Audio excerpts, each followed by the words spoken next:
cuando apenas empezó a salir humo de aquel sector y los guardiacárceles asomaron para ver lo que estaba pasando, ya era demasiado tarde. Que aparentemente uno se le ató luego por su cama. La Policía Nacional reportó que ese mismo día murieron 2 internos, pero que día tras día iban muriendo prácticamente uno cada día. El Estado paraguayo fue en este caso demandado por esa tragedia.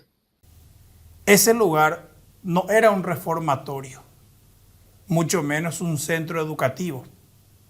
Según las propias autoridades de la época, era un depósito de seres humanos.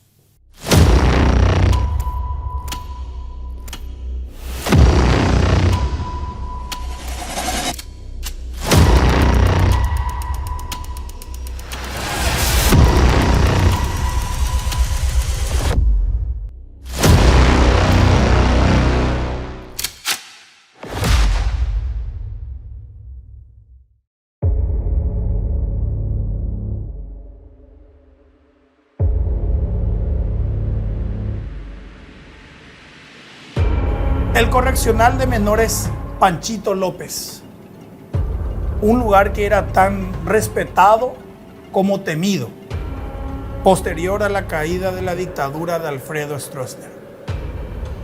Un trágico incendio se cobró la vida de una docena de adolescentes infractores, que sin embargo vivían en condiciones prácticamente de miseria. Ese lugar no era un reformatorio, mucho menos un centro educativo. Según las propias autoridades de la época, era un depósito de seres humanos. El actual sistema penitenciario de nuestro país, con cárceles de máxima seguridad en Emboscada y Mingaguazú, que por lo menos sí ya están equipadas con tecnología de punta, no era ni un sueño en la época previa y posterior a la caída de la dictadura de Alfredo Stroessner. De hecho, en la década de los 80, prácticamente no había un lugar fijo donde eran confinados los menores de edad que cometían hechos punibles. Sí, es cierto, era prácticamente escaso el número de adolescentes que cometían crímenes graves, como homicidios, por ejemplo. Pero sí era habitual seleccionar y apresar a jóvenes descarriados, a aquellos famosos patoteros, a aquellos famosos muchachitos que integraban barras y que, como mucho, protagonizaban enfrentamientos entre barrios. Durante los últimos años del régimen estronista, la cárcel de menores funcionaba en un establecimiento en la ciudad de Villa Hayes, la actual capital del departamento de Presidente Hayes. Sin embargo, según las personas que trabajaron allí, era algo así como un centro de detención provisorio. Ese lugar no estaba preparado y ni siquiera funcionaba como una cárcel con todas las letras. A medida que los años transcurrían, el régimen de Stroessner se ponía cada vez más violento y las cárceles y las alcaldías se iban llenando principalmente de prisioneros políticos.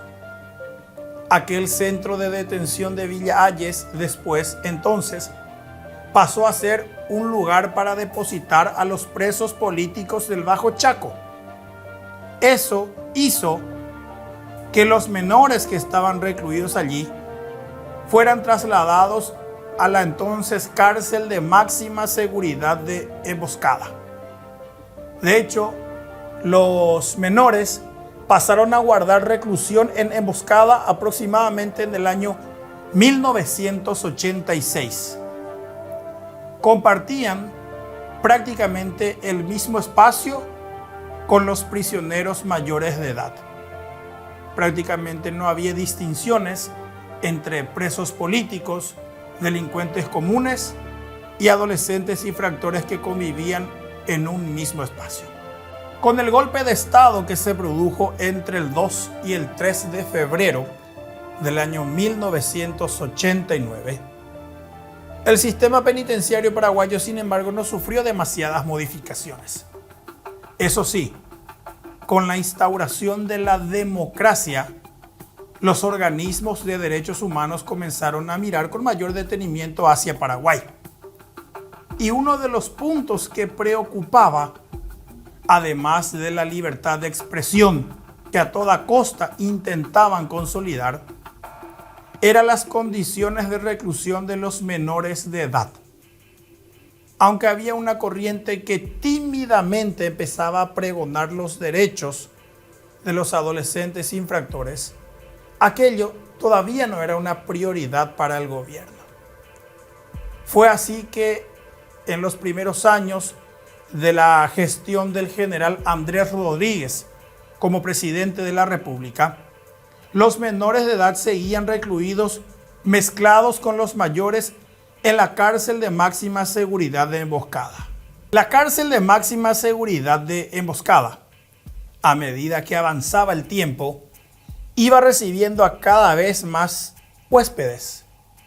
De hecho, a inicios del gobierno del ingeniero Juan Carlos Wasmosy, aproximadamente en 1993, la cárcel de Emboscada ya funcionaba prácticamente al límite de su capacidad. Es más, por algunos periodos se reportaban ya los primeros casos de hacinamiento.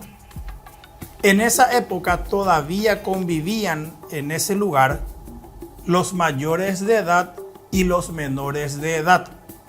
Estos, en teoría, tenían su propio pabellón, pero en las horas de esparcimiento básicamente estaban todos mezclados. La sombra de los organismos de derechos humanos apuraba al gobierno de Wasmosy, porque ya para esa época era prácticamente inconcebible tener mezclados a adultos y adolescentes, mucho menos en un lugar de detención. Cerca del año 1995, finalmente, se tomó la decisión política de mudar el correccional de menores Panchito López, que ya operaba bajo esa denominación en Emboscada, a un lugar independiente, autónomo. Se buscaron varios terrenos. El gobierno no quería construir un edificio nuevo. Querían por lo menos probar ocupando algún edificio público deshabitado o que no fuera prioridad para ese momento. Justo en ese tiempo estaba a punto de ser terminada una confortable residencia que estaba siendo construida frente al cuartel de la agrupación especializada de la Policía Nacional, en el barrio Tacumbú de la capital, a solo 100 metros de la Penitenciaría Nacional. Ese punto, que ya durante la dictadura estronista había sido pensado para ser un lugar de descanso de jerarcas del estronismo, finalmente en aquella época se estaba por convertir ya en la casa de los jefes y oficiales de alto rango de la agrupación especializada y o de la FOPE que prestaban servicios en aquel barrio capitalino. Sin embargo, aunque las condiciones edilicias no eran las propicias, porque estaba diseñado como una residencia, ese lugar fue el escogido para albergar al nuevo correccional de menores Panchito López. El nombre de la cárcel, Panchito López, es en homenaje al coronel Juan Francisco López Lynch, el hijo del mariscal Francisco Solano López y de la madame Alicia Elisa Lynch.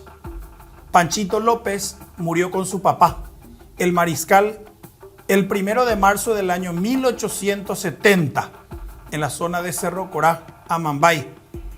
Panchito López, pese a que solamente tenía 15 años de edad, y debido no solamente a su condición de hijo del mariscal, sino también a su bravura en el campo de batalla, pese a que era menor de edad, llegó a ostentar el grado de coronel del ejército paraguayo. Justamente falleció en aquella contienda bélica ostentando aquel rango que era uno de los más altos para la época. La que iba a ser confortable residencia de jefes policiales en Tacumbú para el año 1996 ya funcionaba como el correccional de menores Panchito López. Originalmente y con las primeras modificaciones que se hicieron, el edificio tenía una capacidad para albergar a tal vez 18 o como máximo 25 internos. Sin embargo, esa capacidad fue superada rápidamente. Entre el 96, el 97 y el 98, la cárcel de menores Panchito López se llenó y llegó a funcionar con hasta 350 internos. Las necesidades de contar con espacios físicos más apropiados hicieron improvisar las autoridades de la época, construyendo nuevos pabellones que, sin embargo, no tenían ni siquiera las condiciones mínimas para mantener a un menor de edad encerrado. El sistema penitenciario paraguayo era deplorable y no había visos de solución debido a la crisis política por la que atravesó nuestro país entre el año 1999 y el 2000. Luego de unas traumáticas elecciones y la asunción de Raúl Cubas Grau como presidente y su posterior salida del gobierno y la asunción de Luis Ángel González Maqui, no había ni tiempo, ni recursos, ni pensamientos orientados hacia la reforma del sistema penitenciario. Las cárceles básicamente funcionaban como podían. Tacumbú ya desde aquella época era una bomba de tiempo. Las cárceles de Emboscada y de Pedro Juan Caballero, por ejemplo, también reportaban una respetable cifra de homicidios de manera periódica. Los menores de edad, infractores de la ley, en tanto que seguían confinados en el Panchito López de Asunción. La población penal en el lugar también iba creciendo de manera desmedida.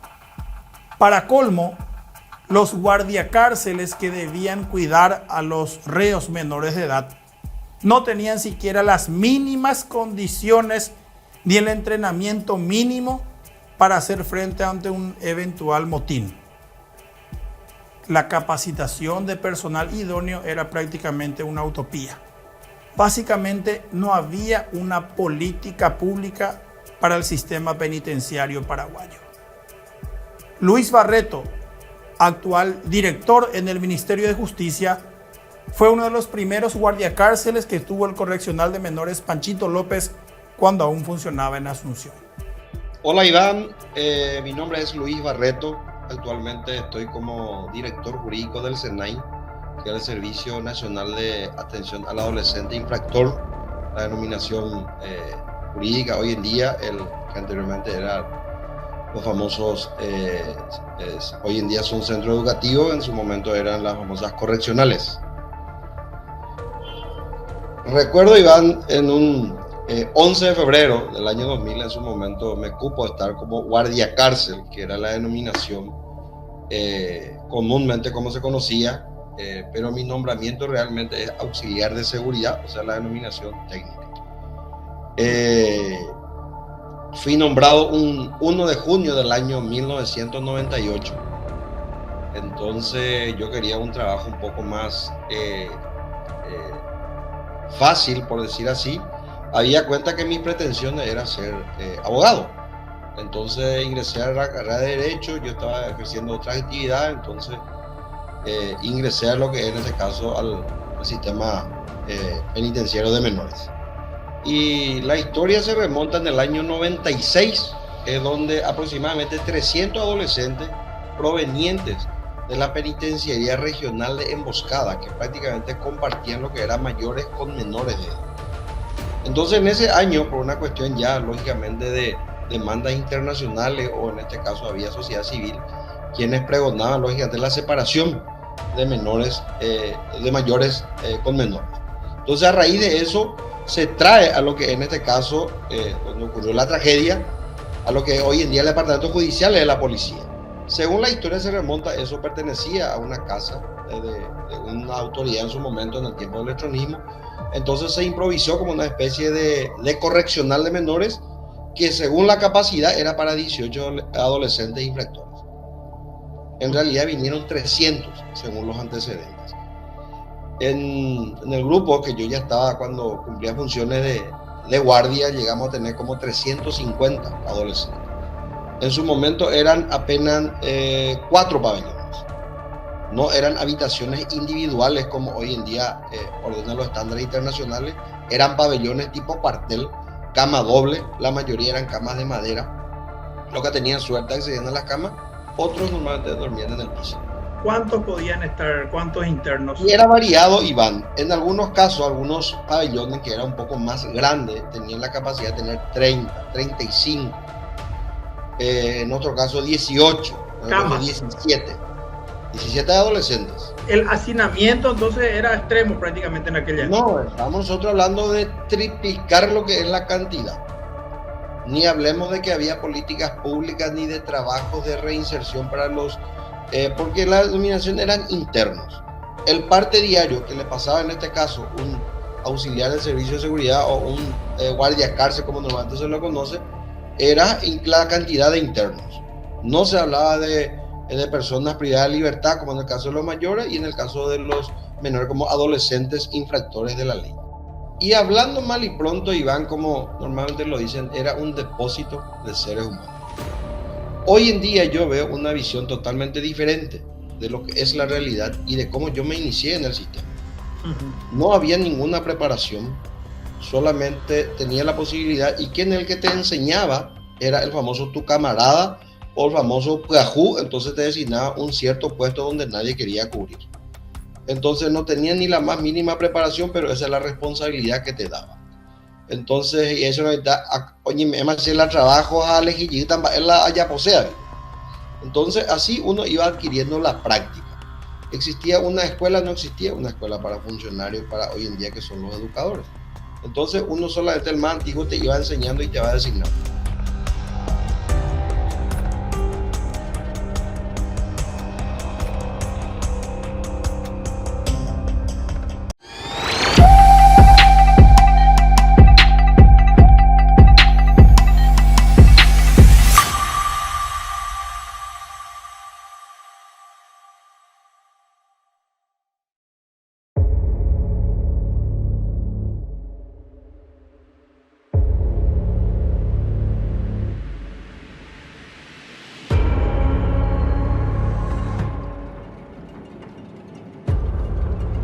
Los internos del Panchito López no tenían un sistema de vida definido. No había actividades específicas. Era básicamente vivir el día a día, hora tras hora. No había una política establecida para atender las necesidades de aquellos adolescentes que estaban privados de su libertad, ni siquiera alguna actividad orientada en recuperarlos y en reformarlos para reinsertarlos a la sociedad. El sistema penitenciario para menores, así como el de adultos, era simplemente deplorable. Como lo dijo Luis Barreto, en aquella época Panchito López era un depósito de seres humanos. Y como lo dijo el que era director cuando ocurrió la tragedia, Panchito López era un parche, ni siquiera llegaba a ser una cárcel. No tenía ni medianas ni mínimas medidas de seguridad. Era todo menos un reformatorio para menores de edad. ¿Cuántas cárceles para menores había? Era la única en Paraguay en aquella época. Y zona central era la única porque en el interior se compartía, por ejemplo, la cárcel de Encarnación, el de Coronel Oviedo, el de Ciudad del Este, y la mayor parte se concentraba acá en la capital. ¿Eran traídos acá al Panchito López? Eran traídos a Panchito López. En su momento también nos ceñimos a los años 98, 99, no existía un juez especializado en lo que es un juez penal adolescente infractor. No teníamos el Código de la Niñez. teníamos una expectativa de pena que igual a la de mayores. Entonces varias modificaciones surgieron a raíz de esta situación. Entonces hoy en día tenemos jueces penales especializados, defensores especializados en el área de penal adolescente. Entonces el tratamiento es diferente. Y todo, como bien dijiste, el ejemplo que diste de Paraguarí, en este caso venía a la capital y un juez muchas veces, un juez de paz o un juez en lo criminal o tutelar de menor que decían algunos, era el que atendía el caso en sí. Meses antes de aquella tragedia, o incluso ese mismo día, ¿cuántos internos había en ese lugar? Y aproximadamente 350, 350. Los adolescentes infractores que estaban. No teníamos diferenciado por hechos punibles, no teníamos diferenciado por franja etaria. ¿Cuál era el requisito, por decir, el que ingresaba? Por ejemplo, el famoso, por dar un ejemplo, el chacariteño. Entonces, PH Valle, que tuve hoy en día, a veces era la icotrina.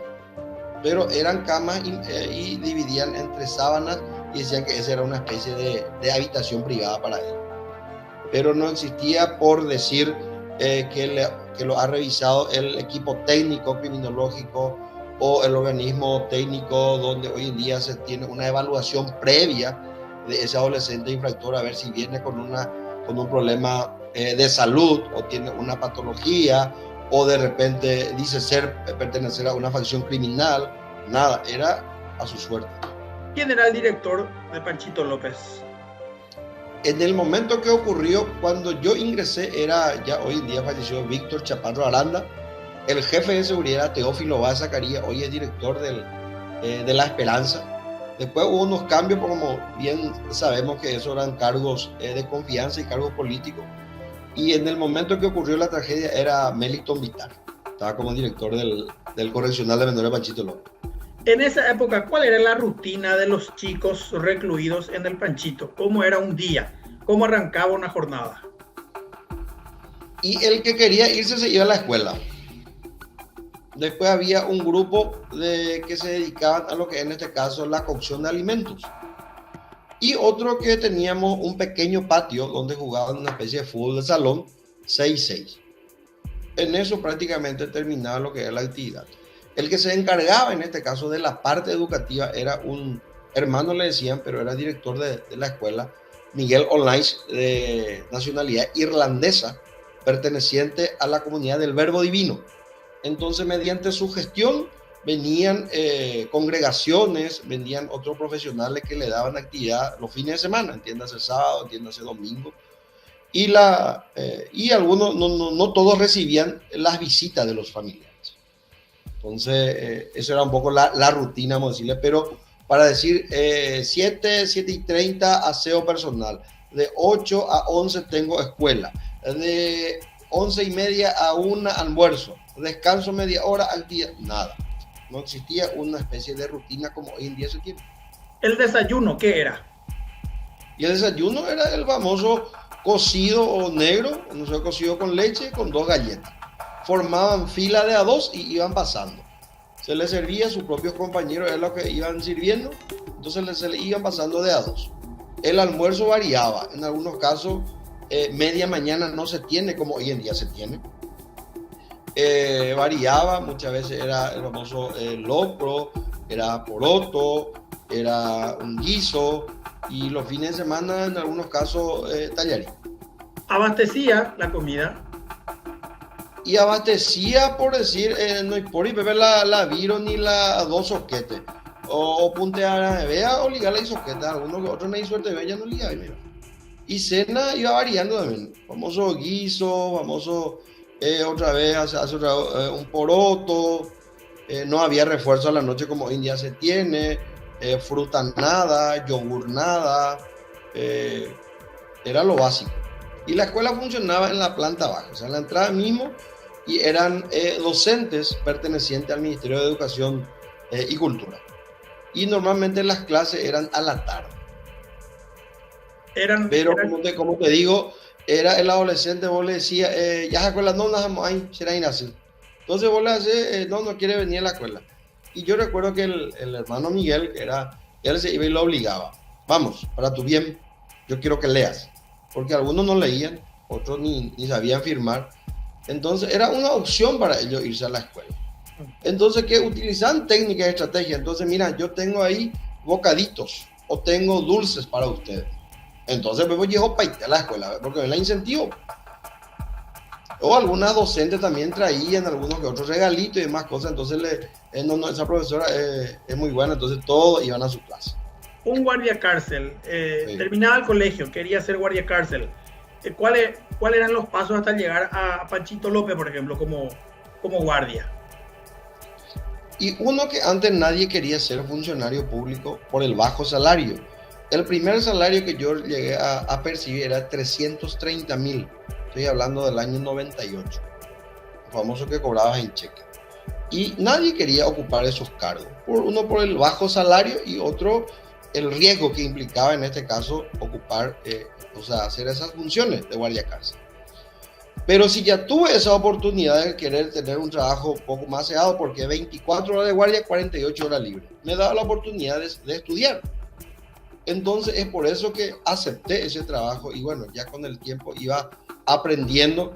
Y recuerdo bien una anécdota que me ocupó cubrir el puesto 5, donde en este caso se depositan las basuras, y me voy y el guardia saliente me mira, David Plajú, sí señor, me identifico y me da una escopeta. ¿Y vos sabés usar este? Me dice, y la verdad que no.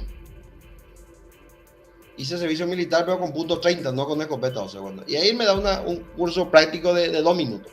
Acá se cargan las balas, el adolescente en este caso no tiene que traspasar el portón, te tiene que pedir permiso, y si viene eso le altea, y si no te hace caso, un disparo al aire. Un curso rápido, en 2 minutos. Ah, ok. Entonces, por decir, el interno en su momento, nadie va a saber que yo no sabía usar eso. Era péchate. Eso fue, vamos a decirle, la práctica. Era péchate. Exactamente, era péchate. No había una política penitenciaria como la de hoy entonces. No, para nada. Para nada. Por eso es que hoy en día también en los cursos que yo dicto, le digo que ellos son beneficiados con esa capacitación que cada 2 meses, 3 meses tiene tanto establecimiento penitenciario como los centros educativos.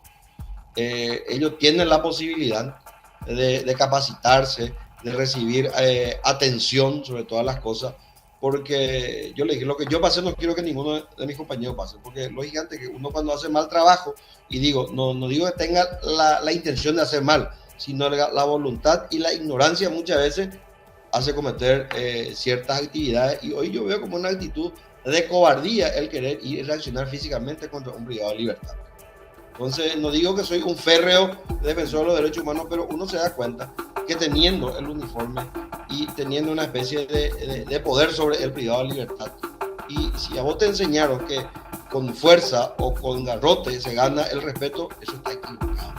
Entonces, hoy en día uno ya ve con una visión diferente esa situación. Las condiciones de vida ya eran simplemente insufribles en el Panchito López. Los menores de edad andaban desnutridos, enfermos y con la paciencia agotada. En verano las condiciones eran extremas. El aire acondicionado era un artículo de lujo que estaba aún muy distante de ser instalado en un pabellón al menos. Los ventiladores propagaban el calor del techo que había en ese lugar. Es decir, no era vida la que llevaban en ese punto. Tenían que dormir, por ejemplo, de a 2 en una cama. Eran condiciones de vida difíciles de sostener con el tiempo. El descontento de los chicos, más el consumo de marihuana, que los convertía en personas violentas de vez en cuando, desataba alguna que otras veces algunas peleas entre ellos. Esas peleas eran después resueltas con otros enfrentamientos, principalmente entre grupos de barrio, como ejemplo chacariteños agrupados contra los del Bañado Sur, que por las noches, por ejemplo, se encontraban en el sector de Duchas. Así, el Panchito López sobrevivía a un sistema penitenciario totalmente carente y sin una política pública. Los presos, sin embargo, aunque eran menores de edad, También en algunos momentos querían hacer escuchar su voz de protesta. De ese modo descubrieron que una modalidad mediante la cual les podrían oír era provocando pequeños incendios. Algunos amotinamientos que eran precedidos por la quema de colchones, por ejemplo. Los presos se dieron cuenta así de que la única forma de que escucharan sus reclamos era haciendo alboroto. Sin embargo, lo que pasaría que el 11 de febrero del año 2000 simplemente se les escapó de las manos. Nosotros éramos grupo número 3, grupo entrante. El grupo siempre se conformaba de 12 a 13 funcionarios, partiendo del superior de guardia, oficial de guardia, y se dividía en dos grupos. Se entraba a las 7 de la mañana, de las 7 de la mañana hasta las 6 de la tarde estábamos todo el grupo de 12. Después se divide en primer turno y segundo turno. En ese momento yo tenía que ser el segundo turno porque yo me iba a la facultad. Entonces a las 6 de la tarde yo entrego mi guardia, me voy a la facultad, vuelvo a las 10 de la noche, descanso 2 horas y continúo mi guardia a las 12 de la noche. Recuerdo que a las 3 de la mañana se hace el relevo. Yo cubro el puesto número 5, que es en el fondo, donde sí podía portar un arma de fuego. Y a las 3 de la mañana me releva el otro compañero que se llama Walter Abel Mereles Congo. Entonces él me releva a las 3 de la mañana, le entrego la llave del portón, la escopeta y yo paso hacia el lado del pabellón, donde está el pabellón 3, 4 y los 4 arriba, que totalizan 8 pabellones. Entonces uno siempre hace todo su recorrido. De madrugada, algunos que otros están inquietos, otros no duermen, otros quieren fumar, otros le dicen de que hay galleta, de que hay azúcar, o sea, café, propio del adolescente. Entonces le facilita de acuerdo a lo que vos vas teniendo. Otros sí que no voy a ver más que hoy se hace y sirve, reclamos normales por eso. Entonces eran tipo las 4 de la mañana, donde escucho yo unos ruidos, subo ahí y nada, todo tranquilo, todo calmo. Entonces hay una especie de muro donde hacemos unos recorridos. Entonces voy y subo y veo una especie de humo dentro de uno de los orificios del baño, que normalmente ellos quemaban la zapatilla, esa famosa zapatilla negra, pues se apagó, y derretían eso y se quedaba como una especie de polvo, y ese polvo utilizaban para sus famosos tatuajes que se hacían ellos. Era la tinta casera de ellos. No tenían lo que es la tinta, ni mucho menos la máquina que hoy en día se utiliza. Entonces eso utilizaban ellos, y bueno, yo pensé que era eso. Entonces yo le llamo a mi compañero que estaba, Walter, y para que me cubra a otro lado. Yo subo y no se ve nada. O sea, estaba todo tranquilo, los ventiladores estaban funcionando, pero a su máximo porque hacía un calor. Y después bajo de vuelta, y en ese al bajar, me voy a hablar con otro compañero que estaba en otro puesto. Entonces ahí amontonaron todo, había sido las maderas, las camas, que son de maderas, frente mismo al pabellón 8, de los colchones, y obturaron todo lo que es el candado de entrada principal, con restos de maquinita de afeitar. Eran unos plásticos. ¿Por qué cuento eso? Porque ya eso fue producto, en este caso, de la investigación, que en su momento era el fiscal de apellido González y el juez era Carlos María Ortiz Barrio, que no se constituyeron en el transcurso de la mañana. Entonces le llamo yo a mi compañero, me dice no pasa nada. Entonces vamos otra vez, nos quedamos todos y en un rato ya vemos el fuego en sí. Ahí buscamos forma, no había caso de meter la llave por el candado y empiezan ahí ya el griterío, ¿verdad? Algunos que otros que le estaban en su cama, otros que estaban durmiendo. Y en eso se despierta ya el otro grupo que estaba en este caso descansando porque hicieron primer turno. Entonces uno trae una especie de barretín y con eso empezamos a derribar lo que es el portón. El portón, en vez de abrirse para afuera por una cuestión de seguridad, se abría por dentro. Y no podíamos forzar por dentro porque estaban todos empilonados las camas. No tenía otra salida. Era la única salida de ese pabellón 8. Ellos mismos se prendieron fuego por dentro. Ellos mismos. Lógicamente que siempre hacían pequeñas protestas y demás cosas. Pero esto nosotros siempre quisimos saber cuál es el sentido. Ahí le teníamos a uno de nombre Diego Valdés, que también falleció, que él se jactaba de hacer prácticas satánicas. Inclusive al costado de su cama tenía la figura de San la Muerte. Y por decir, en los labios, en el dibujo que tenía un orificio y cada tanto él le hacía fumar. Inclusive él me dice, si querés yo voy a hacer una oración por vos, porque este es mi santo, mi protector y demás cosas. Y cosas así, ¿verdad? Que en algunos le atribuyeron a él de tener, vamos a decirlo, un pacto a la muerte para propiciar, porque nosotros nunca entendimos del por qué. Si llegaron a obstruir lo que es el paso de la llave para el candado y toda esa magnitud y lógica de la tragedia que vino en consecuencia. ¿Ese pabellón estaba arriba o abajo? Arriba. Arriba, pabellón 8. Pabellón 8. ¿Y cuántos 46 estaban en total en ese lugar. Y de esos 46 no todos se habrán plegado, porque no todos querían morir.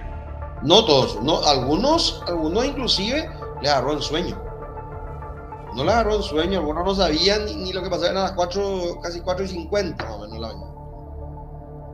A partir de las 6 empiezan las actividades, en este caso de limpieza de pabellón, 6:30, 7 el desayuno, entonces más o menos en ese horario ellos propiciaron del... ¿Y cómo al final entraron? Se rompió el candado con el barretín y empezaron a traer ahí lo que se encontraba, porque los extintores no daban abasto. Entonces empezamos ahí porque las camas estaban bien preparadas, estaban todas obstruidas. Entonces, lógica, el fuego con el ventilador de por medio y no había otro escape, entonces se forzó la situación y algunos que podían íbamos sacando. Le íbamos sacando y le llevamos bajo el tinglado. Bajo el tinglado y bueno, ahí ya con la ayuda de los otros compañeros y compañías, menos mal teníamos también nosotros vehículos y algunos de otros ya iban siendo trasladados al hospital del Quemado, que funcionaba ahí donde anteriormente era primero auxilio. Creo que en esos días se inauguró más o menos el hospital del Quemado con eso. ¿Llegó a ver usted, doctor, algún cuerpo ahí adentro? Adentro no, porque uno que ya era la humareda y después ya en este caso los bomberos ya prohibieron el acceso, ya ellos estaban a cargo del procedimiento, y otro justamente por la cantidad de humareda que había producto en este caso de la quema de colchón. Había uno que se dijo fue sacrificado por sus compañeros.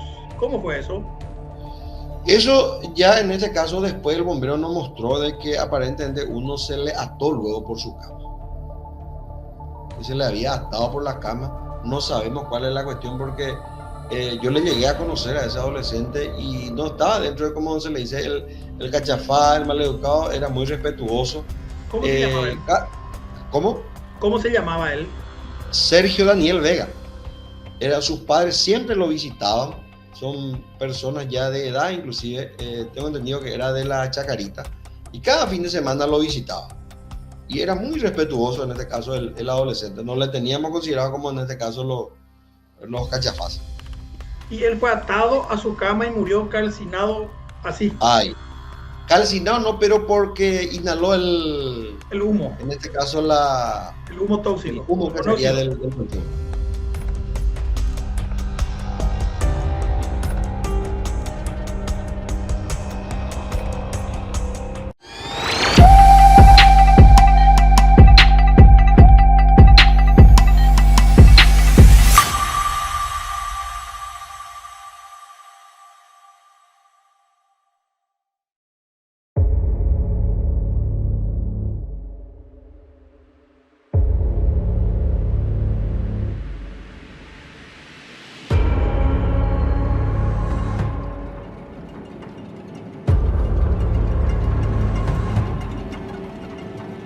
De los 270 internos que tenía el correccional de menores Panchito López, en un 90% menores de 18 años, 30 estaban agrupados en el pabellón 8, que funcionaba en la planta alta del edificio.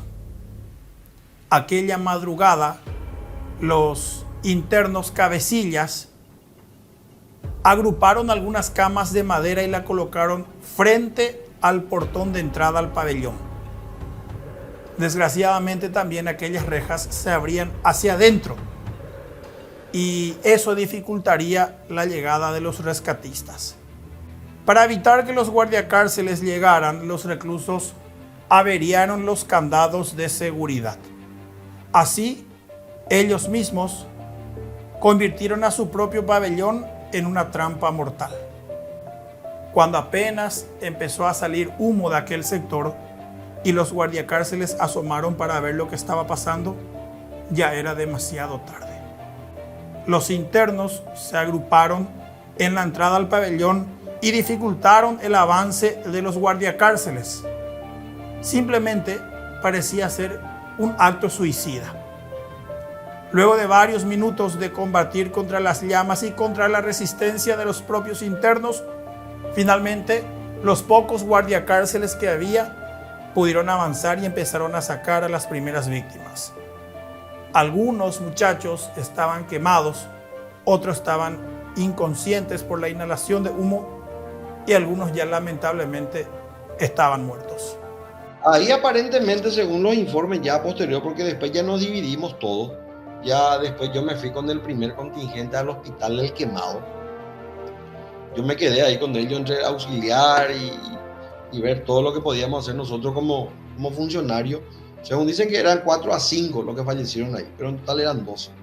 12 uno ya en el traslado, otro por la inhalación del humo, otro por la cantidad de quemaduras que tenían, que ya no eran de primero ni segundo, ya era gravísimo. Entonces se totalizaron 12. Y daño físico, no creo, pero lógicamente lo que genera una especie de amotinamiento o incendio, verle a tu compañero que jugaba contigo fútbol, fallecer, más cosas, lógicamente y una especie de daño psicológico.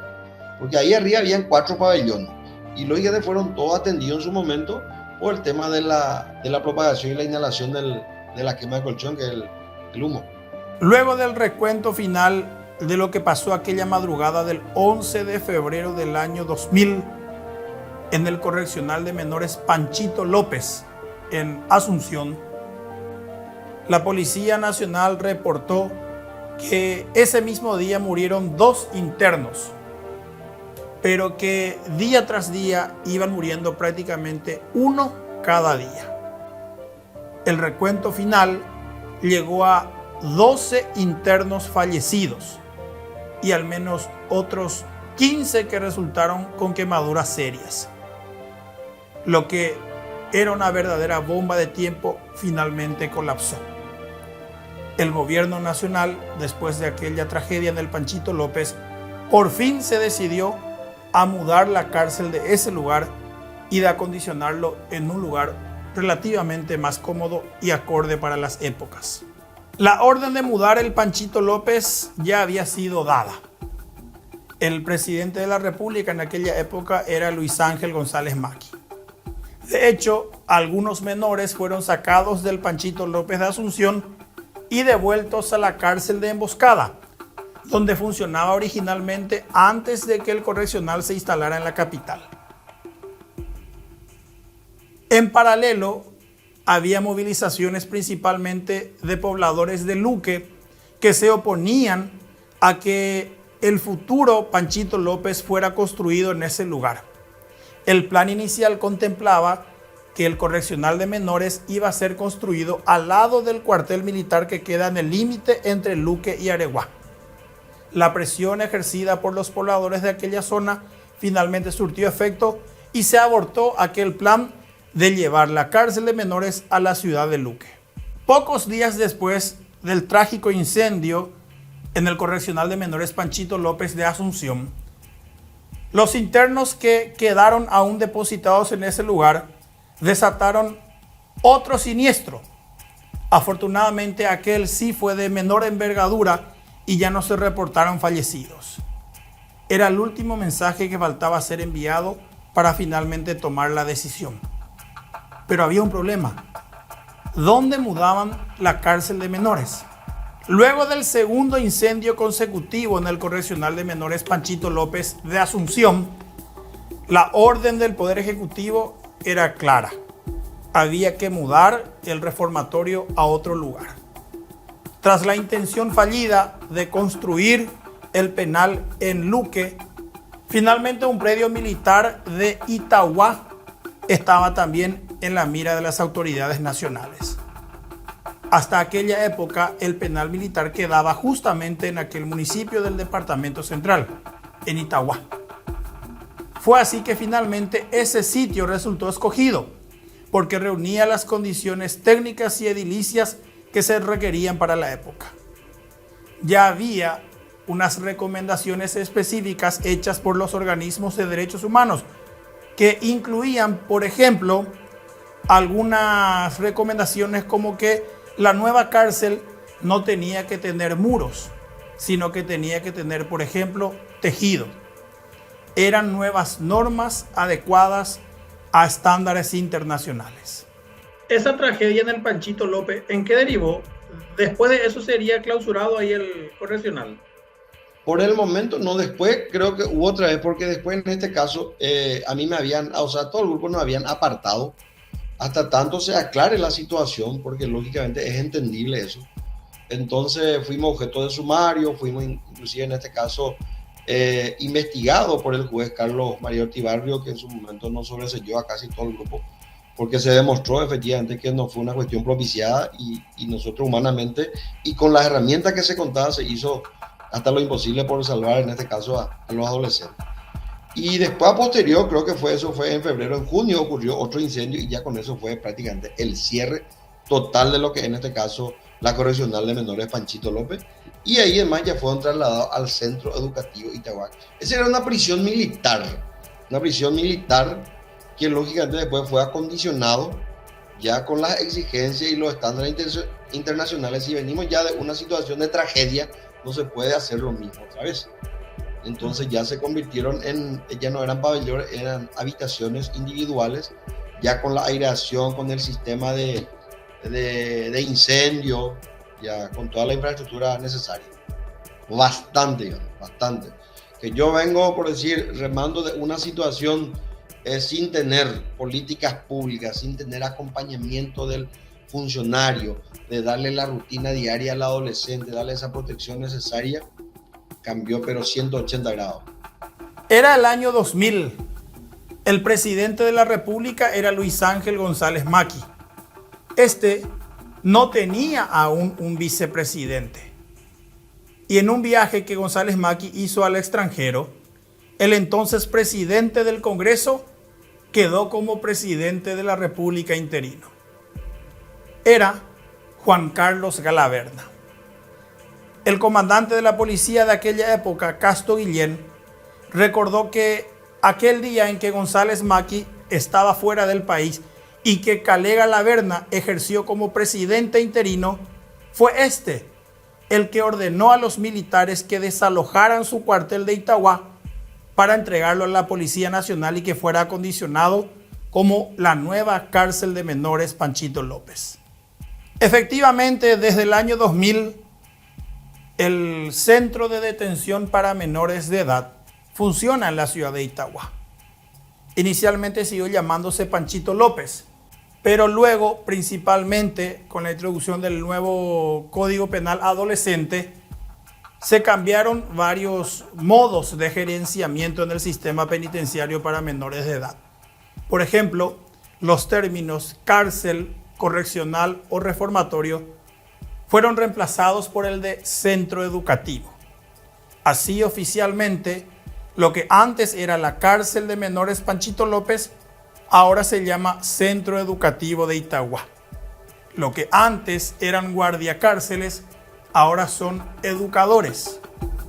Antes había muros perimetrales, hoy simplemente se cuentan con tejidos. El Estado paraguayo fue en este caso demandado por esa tragedia, de los cuales se hizo inclusive las gestiones, y justamente hoy recabando algunas informaciones, prácticamente el Estado paraguayo ya saldó económicamente hablando con las víctimas.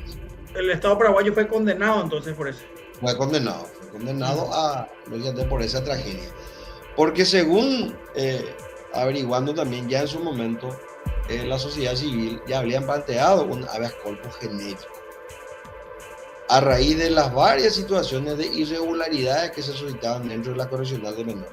Entiéndase hacinamiento, entiéndase maltrato, entiéndase falta de atención de temas de salud, alimentos. Entonces yo creo que esto fue el acabose nomás ya de esta situación. El trágico incendio del año 2000 en el correccional de menores Panchito López de Asunción dejó muchas lecciones al gobierno nacional.